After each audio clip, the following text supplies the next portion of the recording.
دوستای عزیز، امید که جور و صحتمند و سرحال باشید. دوستای عزیز، ویدیوی زی وطندار ما را ببینید. باز بعد صحبت. دوست عزیز برادر، یک دقیقه این ویدیو رو تا آخرش گوش کن. ما چی میگم؟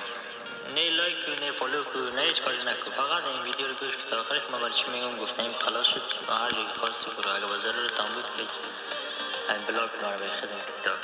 دوست عزیز، من اینجا آمدم که شما نصیحت کنم. کسی هم نیستم که بخوایم کسی نصیحت کنم. هر کی خودش امروزه استاد است، همه چی را میفهمه و نیاز به نصیحت من نداره.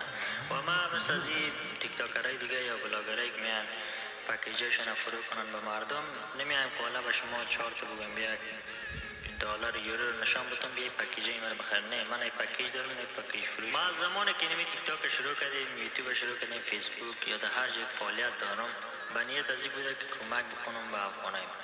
در حالی که میش خودم نیازی به هیچ پول از این فضای مجازی هم ندارم. خدا رو شکر درآمد خودم دارم.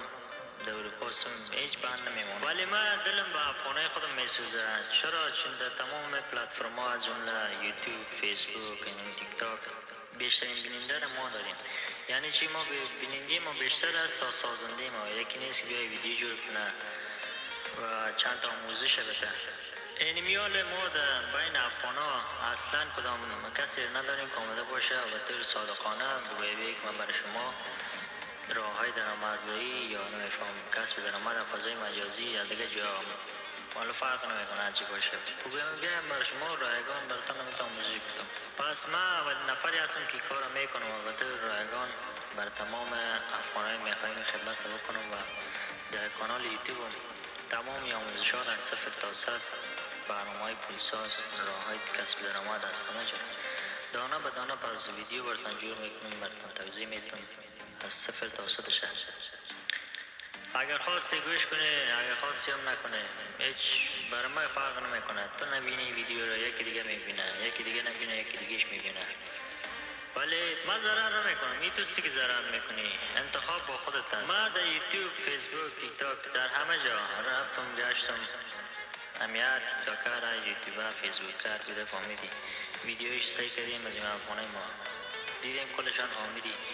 یا که آمدین داخلش گفتین ما پاکیج فروش هستیم، 50 دلار، 100 دلار، 200 دلار دادی که بتونید در کورس ما اشتراک کنی. یا خیلی دیدیم میان ویدیو جور میکنن فقط ویو بگیرن، واقعیت ها رو نمیگن به مردم ما.